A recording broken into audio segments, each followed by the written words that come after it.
万卷书不如行万里路，道听途说不如听我说说。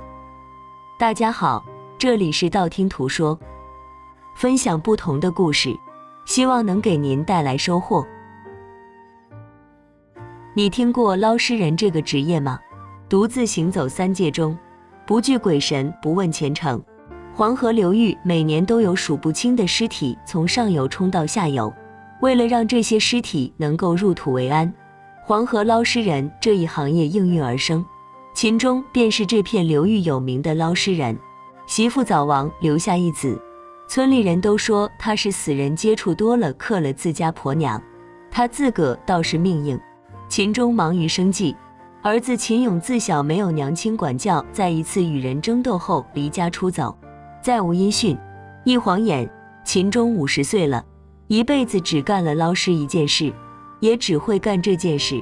他每次捞尸后，便在村头的酒馆打些二锅头，回家对着婆娘牌位自斟自饮，絮絮叨叨讲他们儿子小时候的趣事，自个乐呵呵的笑，随后又乐呵呵的红了眼，裹着棉袄就着酒劲倒在身后的炕上。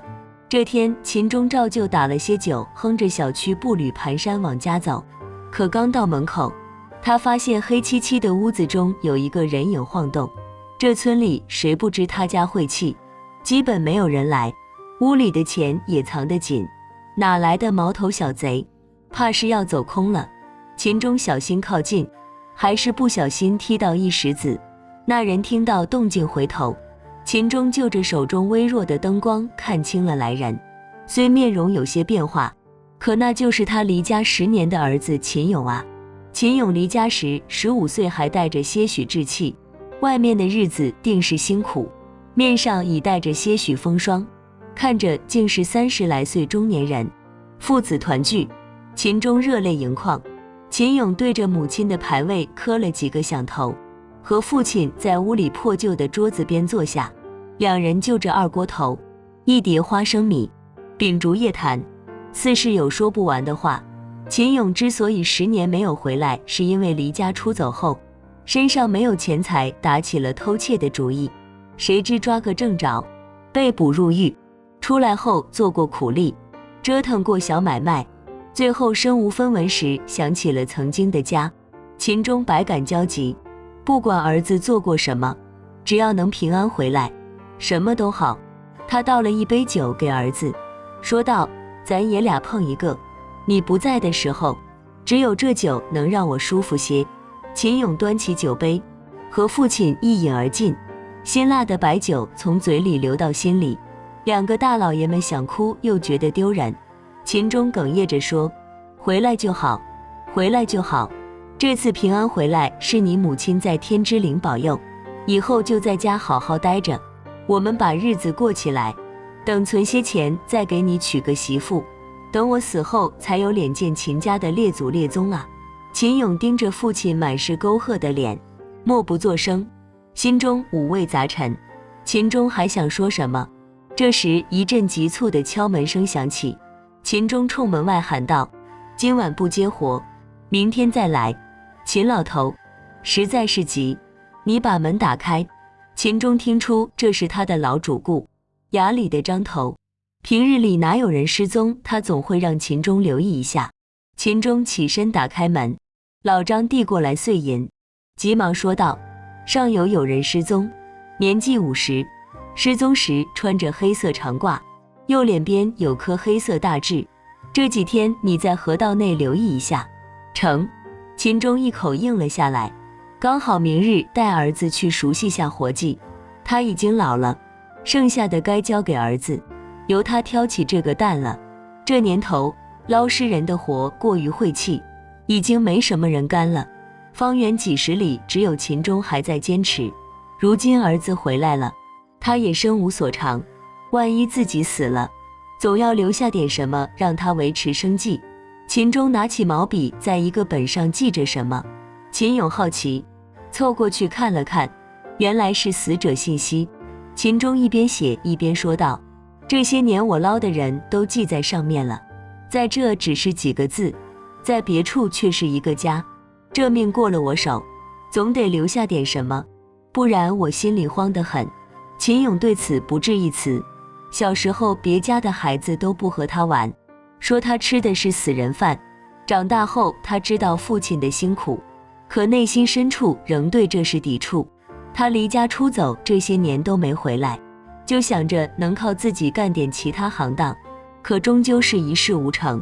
次日一早，秦钟便让儿子扛上羊皮筏子，跟自己来到黄河岸边。他们所在的河道有一条水坝，所有上游冲下来的杂物都会堵在这里，当然也包括尸体。秦勇并不愿意，可自己也没有其他手艺和本事，只有硬着头皮上。两人在河上划着筏，大部分的时间都盯着江面，偶尔绕着船边走走。很快，他们在一堆垃圾中看到了一条腿。秦钟用长钩勾住尸体，把手捞上来，用绳子绑在船上，接着再将其拖回岸边，一个被秦钟唤作浮尸地的地方。秦钟坐在离尸体不远的石头上，点燃了旱烟，吸了一口，又咳嗽几声。待咳嗽减缓后，他哑着嗓子说道：“儿子，你去看看是不是老张说的那个人。”秦勇还没去就干呕了2声，那味道实在恶心。他鼓起勇气，将发胀的尸体翻了过来，只见其面部眼睛鼓起，舌头吐了出来，那颗大痣格外明显。秦勇终于忍不住，连滚带爬去边上将早饭吐得干干净净。秦钟无奈，让他去将老张叫来，自己守在这。过了1个时辰，张头带着人赶了过来，确认尸体是要找的人后，又递给秦钟一些银子。秦老头，这是余下的报酬。秦钟没收，用旱烟杆指向秦勇说道：“我老了，以后我儿子会接手这门生意，有事找他说。”秦勇嘴唇动了动，想说点啥，又看着银子，终是接过了手。回家后，秦钟宰了只鸡，将鸡脖子对着盆接血，冲秦勇喊道：“过来洗洗，去晦气。”秦勇看着盆中鲜红的鸡血，犹豫片刻，始终没有下得去手。今天的事情给他造成的冲击可谓不一般。前20几年只有小偷小摸小打小闹的胆，今天的尸体让他难受到现在，味道仿佛现在还在鼻尖环绕。先一眼见到红艳艳的鲜血，他就想到了尸体和死亡。秦钟见他没过来，也没勉强，烧了些开水，将鸡处理了下，作为今天的午饭。鸡汤的鲜味慢慢从锅里飘出，秦钟尝了口，觉得炖得差不多了，就冲房间发呆的秦勇吼了一嗓子：“吃饭喽！”秦勇过来后，秦钟往他碗里夹了个大鸡腿，谁知秦勇一见这白花花的鸡肉，呕的一声又跑到院里吐了。秦勇一晚上没睡，在床上烙饼似的翻来覆去。第二天，他将那些银子递给了父亲，说：“我干不了这活。”秦钟有些失望，只是用浑浊的眼睛看了看儿子，慢慢朝屋里走去。秦勇将钱还给父亲后，心里好像松了一块大石。见天气正好，想到回来后还没有祭拜母亲，便打算去村委为木匠那买些纸钱。秦勇转身离去后，屋里的秦钟撕心裂肺地咳了起来。他用手捂住嘴，将咳嗽声闷在了肚子里。手拿开时，手心赫然一滩鲜血，触目惊心。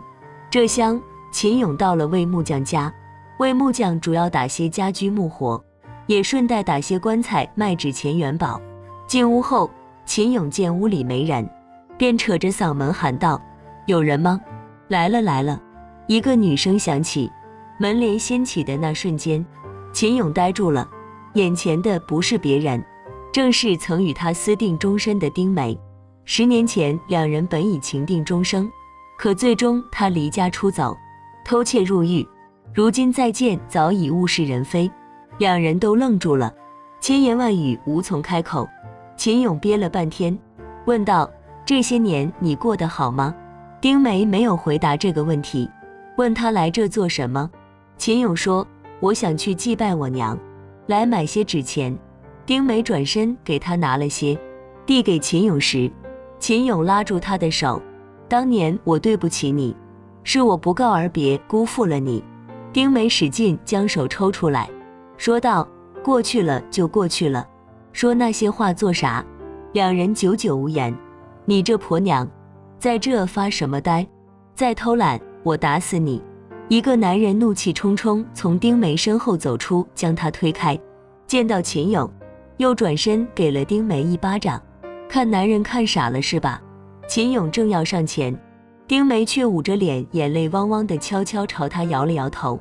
秦勇明白了，他没有对丁梅说一句话，拿起纸钱转身离开。他来到母亲的坟前，回想起曾经的过往，跪倒在地，泣不成声。他后悔当初的冲动，后悔这些年没给父亲尽孝，甚至后悔没能留住丁梅。待秦勇回家时，天已经变黑，家里没有灯火。秦勇觉得奇怪，屋里四处找父亲的踪迹，最后在屋后的菜地里找到了昏迷的秦钟。不知倒在这多久，衣服与土壤接触的部分已经潮湿，脸色发白，身体冰冷。秦勇喊了几声，秦钟毫无反应。他火急火燎地抱起父亲往郎中那跑。村里的赤脚大夫摇头叹息，他又抱着人借了牛车往镇上赶。镇上的大夫说，秦钟这是得了痨病，需要休养，养得好能多活几年，养不好怕是时日不多。拿了些药，秦勇带着父亲回了家。秦钟醒了后，问儿子：我这是咋了？秦勇不忍心告诉父亲真相，说道：大夫说你累到了，养养就好，想到治病要花费大量银钱。他问父亲：咱家有多少银子？秦钟没问秦勇要拿银子干嘛，直接拿出床头隐蔽处的一个小匣子递给他，说：这些年我存的钱都在这里了。10余年来，秦钟不舍得吃不舍得喝，存着钱等儿子回来给他娶媳妇，唯一的爱好就是喝点便宜的小酒，醉了想想媳妇，念念儿子。如今儿子回来了，要是能再看到儿子娶媳妇，生个大胖孙子，死了也可以安心闭眼了。秦勇看着手中匣子，心中觉得沉闷得无法透气。这是父亲劳累的一辈子，却救不了他的命，是自己太没用，这些年没能照顾好父亲，如今一切都晚了。父亲的病需要大量好药材，费用也是不菲。他眼下唯一可以赚钱的门路，就是继承父亲的手艺。为了筹集费用，秦永强忍着对尸体的恐惧，决定去做捞尸人。秦勇将破旧的筏子修葺了一通，还在上面加了棚子，每日游荡在黄河之上，希望可以捞到更多的尸体，或者其他值钱的东西。秦钟见儿子终于肯定下心来做这份工作，脸上也终于有了一丝笑容。这日，秦勇又划着筏子在河上飘荡，尸体没找到，却在岸边偶然遇到了洗衣服的丁梅。丁梅见秦勇船越靠越近，赶忙收拾衣物往回走，谁知秦勇等不及船靠岸，跨步从上面跳了下来，一把将他搂在怀里。丁梅反手给了他一巴掌，后又扑在他的怀中，眼泪不停地往下流。这些年他也一直没放下秦勇，最好的年纪遇上的那个人怎么能忘记？何况现在的日子更是难挨，若不是当初的承诺支撑着他，他怕是早就跳到这黄河里死了一了百了。久别重逢的喜悦，物是人非的伤感，全都化为最原始的冲动。两人将10余年来的思念全都发泄了出来，相拥着舍不得离开。秦钟这边还想着早日为秦勇找个媳妇，托媒婆替他物色物色，谁知说了几个姑娘，秦勇闷不作声，还尽做些惹人嫌的事，一个也没成。秦钟气得恨不得敲开他脑袋看看，到底整天在想些什么。他语重心长地对秦勇说，成亲不就是搭伙过日子，和谁都一样，我和你娘当年一面也没见，成亲后的日子也不赖，后来还有了你，你和我说说，你想娶啥样的？秦勇一声不吭，倒头睡去。他现在心眼里满是丁梅，哪里还想其他女人？秦勇和丁梅食了禁果后开始上瘾，私会越来越频繁，可常在河边走，哪有不湿鞋？这日被秦钟撞个正着，他正巧有事想去找秦勇，谁知刚走到河边，就见儿子与丁梅走进了船棚子里。秦钟心头一紧，他知道两人从前有段感情，可丁梅已经嫁人了啊！这两个糊涂的孩子，今日是他撞见，明日便会被别人瞧见。都是一个村，出了这档子事，怕是会闹出人命来。秦钟靠着岸边一个隐蔽的石头处，那船晃啊晃啊，终于停了下来。过了一会，秦勇将船划到岸边，送丁梅回了岸。秦勇看着丁梅的背影发呆，秦钟见状气不打一处来，走到他身后狠狠地拍了几巴掌。看你干的糊涂事，丁梅嫁人了，你知不知道啊？你要女人，咱娶个媳妇回家疼不行啊？你这干的什么事啊？万一被人发现，你们怎么办啊？怎么办？秦勇此刻完全听不进去，他一边躲着父亲的手，一边说：丁梅会和离，我要娶她。秦钟痛心地说：丁梅和离后，你们爱干啥干啥，你们现在这样是偷情，会没命的。丁梅那边回家后，她丈夫魏大安正在家和村里的混混二狗喝酒，见她出去时间越来越长，将桌子拍得噔噔响。你这贱人，每日往外跑啥？偷汉子去了。丁梅身体反射性躲了躲，低声说道：我去河边洗了衣服。魏大安又道：再去给我炒2个下酒菜。丁梅应了声，往厨房走去。二狗色眯眯地看着丁梅的背影，眯了一口酒，对魏大安说：哥，你可真厉害，把媳妇治得服服帖帖。魏大安嘿嘿一笑：女人吗？就要打，打得越狠越听话。两人越聊越来劲，酒越喝越多。过了会，魏大安站起身说道：我先去放放水，兄弟你先喝着。说完摇摇晃晃去了茅房。这时丁梅端着刚炒好的菜过来，二狗见魏大安也不在，色从心起，一下子将人扑在怀里。丁梅急得脸通红，又不敢大声呼救。魏大安见了这情景，怕是会把他往死里打，怪他勾引男人。二狗扒拉着丁梅的裙子，正急不可耐时，魏大安的脚步声传来。再怎么样，他也没胆在别人丈夫面前干这些事，急忙放手对进门的魏大安说道：今个喝够了，改日再聚，改日再聚。说完心虚的急匆匆离去。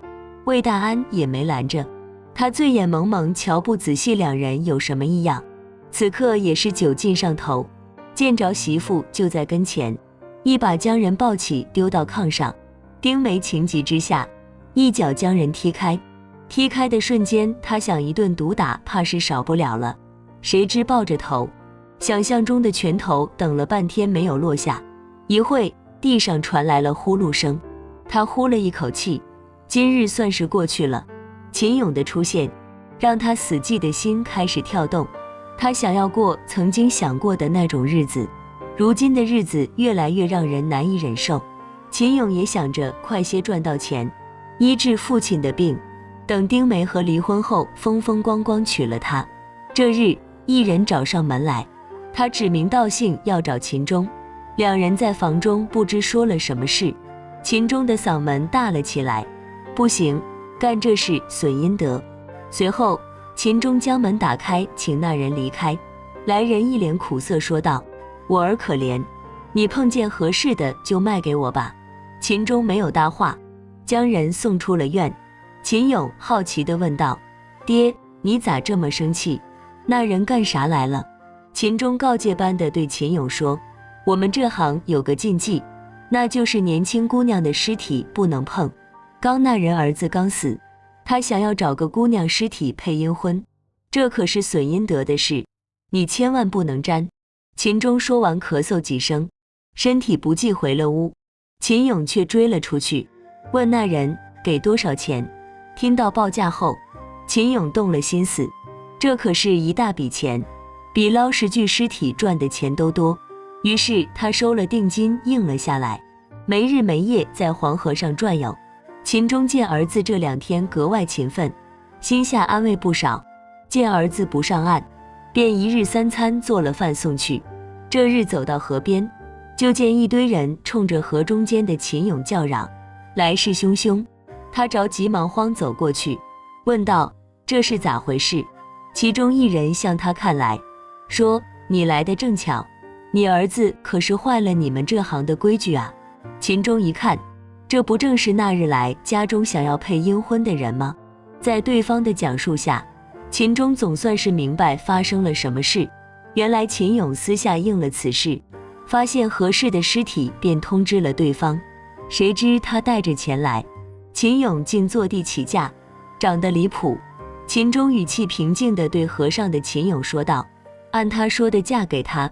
秦俑有些不愿，但见着父亲的脸色，还是将船划到了岸边。对方怕耽误了儿子的亲事，也没多加纠缠，一手交钱一手交货，很快便离开。现在这处就只有这对父子，我说过不要沾这事，你为什么不听？爹，我就干这一回。今是你先认应了别人，所以我答应了，可坏了规矩捞尸，再多的鸡血也洗不干净了。爹，我不怕报应，现在就想赚了钱好好照顾你，娶了丁梅过日子。儿啊，爹是不希望你为了赚钱走上邪路，人呐还是清清白白才能死得干净。其实那天在医馆，秦钟听见了大夫和秦俑的谈话，他知道自己时日不多，可刚和儿子团聚，他还舍不得闭眼，着急给儿子说媒，也是想能走得安心。可没想到自己反而成了拖累。秦俑不懂父亲的一番苦心，反而内心委屈不已。自己辛苦赚钱是为了啥？每日在黄河上转悠，日间晒，夜间寒，胳膊腿都隐隐作痛，捡不到尸体没有收入，心里发慌，看见尸体心里还是慌。如今能给秦俑些许安慰的只有丁梅了。秦俑将压力化为情欲，经过多次约会后，胆子越发大了起来。这天还未上船，便迫不及待与丁梅搂在一起。两人正你侬我侬时，一双眼睛看了过来。二狗见远处两人抱在一起，还道是哪里的野鸳鸯，走近一看，嫉妒的几乎发狂。好啊，瞧瞧当初贞洁烈女那样，现在在别人怀里热情的像个妖精。他哼一声，跑向了魏大安家。没一会，魏大安和二狗叫着几个狐朋狗友跑来，将人抓个正着。魏大安让几个兄弟将秦俑按在地上拳打脚踢，打得秦俑口吐鲜血，随后陷入了昏迷。魏大安则抓着丁梅的头发将人拖回了家。天黑了，秦俑醒来后趔趔跄跄地回了家。秦钟见儿子满身是血回来，正要问个究竟，结果见他不由分说拿着菜刀就要往外冲。秦钟抱着秦俑的腰，大声说道：别冲动，出了啥事？你和爹说。秦俑挣扎道：爹，你别拦我，再晚些怕是丁梅要没命了。秦钟听到丁梅的名字，再见儿子的惨样，知道担心的事还是发生了。秦钟说：你在家先处理伤口，我去打听打听，你们本就是有错在先，闹到村长那也是你们该罚，你先冷静下，我很快回来。说完，秦钟快步走了出去。秦俑此刻也支撑不住，肋骨处疼得厉害，他咳了几声，吐出一口鲜血。秦钟就着月色往魏大安家走，还未到门口，便听到屋内传来一阵打骂，还有女人的惨叫声。他知道此刻露面怕是火上浇油，于是转身离开，准备想别的办法。屋里，魏大安正将火全都撒在丁梅身上，嘴里骂着各种恶毒的话，拳打脚踢后把人五花大绑关进了地窖。干完这些事后仍然一肚子火，想要喝些酒消消气，于是转身来到了二狗家。二狗此刻正躺在炕上回味白天的事，撞见的情景不停地回荡在他脑子里，让他精神百倍睡不着。见魏大安来讨酒喝，欣然同意。两人都是酒鬼，家里酒水现成，没一会就喝上了。魏大安心情不好，酒醉得格外快，他大着舌头冲二狗说道：那婆娘敢做这档子事，我非好好折磨她不可。今个先揍一顿，如今被我关在地窖里，明天我定要让她求生不得，求死不能。二狗眼珠子转了转，又将魏大安的酒杯倒满。哥，做得好，来，再喝一杯。说完举起酒杯和魏大安碰杯，魏大安一饮而尽，二狗则悄悄将酒倒在了地上。酒过三巡，魏大安两脚打架，往家的方向走，半路上实在降不住酒劲，倒在了桥上。谁知第二天村里人在桥下发现了他的尸体，出了命案。张头带着人过来，最后得出结论，魏大安是酒后失足跌落而死。二狗得到这个消息，兴冲冲地往魏大安家跑。如今没了阻碍，他心中想的是终于可以成了。到了地窖，看着五花大绑的丁梅，他搓搓手，嘿嘿笑道：今个你总算跑不了了。丁梅嘴巴被塞住，见二狗过来，奋力挣扎想要挣脱绳子，谁知二狗越来越兴奋，直接扑了上来。丁梅绝望地流出眼泪，放弃了挣扎。二狗臭烘烘的嘴巴拱向丁梅脖子，一边亲一边含糊不清地说道：魏大安死了，再也没有人打你骂你了，你就随了我，做我的女人。二狗本想是想安抚丁梅，让她乖乖地跟了他，没成想丁梅听到这消息后，癫狂大笑，恍若疯态，刺耳的笑声将二狗吓得不敢进行下一步。他大声喝道：别笑了！丁梅仍狂笑不止，一边笑眼泪一边流。二狗捂住他的嘴，狠狠说道：我让你别笑了。丁梅无声地笑着，二狗觉得败兴又有些怕了，莫不是成了疯子？他又将丁梅的绳子捆紧了些，骂骂咧咧离去。走半路，在桥上正巧碰见秦勇往这走来，到嘴的肉没吃到，二狗本就一肚子火，想到眼前这男人捷足先登，更是冒火。见他现在惨样，想来也没什么力气，便一拳挥了过去。秦勇得知魏大安死讯，正担心丁梅的安全，火急火燎往那赶。见二狗迎面走来，多了个心眼，看他一拳挥来，避身一躲，两人瞬间扭打在一块。秦钟担心儿子安危，在身后跟着，见他同人打起来，操起路边的树枝也加入进去。三人争斗中，二狗被树枝戳在眼睛，慌不择路，一头从桥上栽了下去，步了魏大安后尘。秦勇惊呆了，吓得腿软坐在地上。秦钟朝四周望望，魏大安的尸身已被抬走。这地由于刚死了人，村里人都避讳现没人往这来，现下了无人烟。于是他将树枝扔了下去，将秦勇拉起来，说：我们走，这是天知地知，你知我者，你不说我不说，没人知道。秦勇恍恍惚惚跟着父亲往前走。爹，他死了，是我们杀了他，是我们。秦钟打断他：不是我们，是我杀了他。爹！秦勇无措地看着父亲，又听见父亲说道：不光是他，连魏大安也是我杀的。秦勇震惊了，冒出一身冷汗。爹，你真的杀了他？秦钟点点头：是我，如果他不死，早晚会找上门，我不能让你出事。昨晚魏大安醉倒在桥上，四下无人，我便将他推了下去，这都是我一个人做的，不关你事。儿子，那天大夫说的话我都听见了，如今这条老命能换你的安全也值了。秦勇听完一切，忍不住像个孩子一样嚎嚎大哭：爹，是儿子没用，别哭了，这一切都是命。秦钟拍拍他，拉着他走下桥，趁着没人发现，将二狗丢到黄河去。秦勇眼眶通红，跟着父亲，两人合力将人抬上了船。扑通一声，一切消失得无影无踪。秦钟静静看着水波一圈圈荡开，没想到捞了一辈子尸，如今却又往里扔了回去。他语气平静地说道：孩子，你离开这吧，带着丁梅离开。我老了，走不动了，想在这陪着你娘。原本想让父亲安享晚年，如今却让父亲背负了这一切。秦勇蹲下，狠狠地捶着自己的脑袋。我是个混蛋，我真是个混蛋。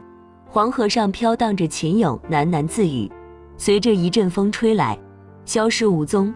秦勇随着父亲回了家，父亲给他收拾了衣物，装上匣子里全部银子，递到他手里，说道：去吧，再不走怕来不及了。带着丁梅走，她是个好姑娘，只是命苦了些，你要好好照顾她。秦勇看着父亲不舍得离开，他知道这一走怕是永别。父亲将包袱塞到他手里，扭过头去闷声说：还看啥？别耽误时间，赶紧走。秦勇跪下磕了3声响头，离开了。秦钟叹了口气，点燃了旱烟，在一阵烟雾缭绕中呆坐在床头回忆起往昔。秦勇离开家后，疾步去往魏大安家。这一天没见到丁梅出现，不知道怎么样了，安不安全。结果来到魏大安家，四处都寻不见丁梅的踪影。秦勇急了，他能去哪？此时一阵微弱的敲击声传来，秦勇顺着动静找到了地窖。救命！救！丁梅的声音。